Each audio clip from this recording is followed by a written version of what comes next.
1948. Birth of Israel. Nakba of Palestine. After World War II, the world was shaken. 6 million Jews had been murdered in the Holocaust. Sympathy for the Jewish people reached a historic peak. Western powers, especially Britain and the United States, felt pressure to solve the Jewish question once and for all. But instead of opening their own borders, they looked at Palestine. The United Nations proposed a solution: divide Palestine into 2 states, one Jewish, one Arab. But here was the issue. Jews were only 1/3 of the population and owned less than 7% of the land, yet the plan gave them 55% of the territory. For Palestinians, this felt like a foreign power giving away their homeland. Before Israel was even declared, fighting broke out between Jewish militias and Palestinian communities. Groups like Haganah, Irgun, and Lehi began operations to secure territory. Some were military, some were terror attacks, and fear spread across the land.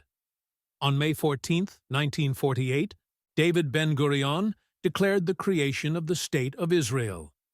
The next day, neighboring Arab countries entered the war.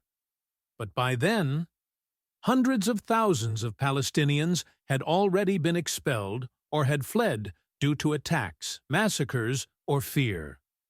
This event is known in Arabic as al-Nakba, the catastrophe. By the end of 1948, more than 700,000 Palestinians were expelled or fled. Over 400 villages were destroyed or depopulated. Many were never allowed to return, despite UN resolutions demanding their right of return. Meanwhile, Israel expanded beyond the UN partition borders, taking 78% of historic Palestine. The Nakba never truly ended. Those refugees, millions of them today, are still stateless. Israel continued to grow, and Palestinian land continued to shrink through wars, occupations, and settlements. The conflict we see today is the direct result of 1948, a wound that has never healed. This series began long before Musa a.s.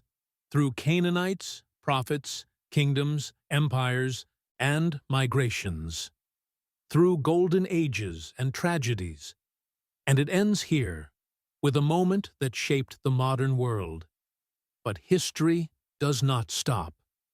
The story of Palestine and its people continues, written every day by every generation who still believes in justice and home.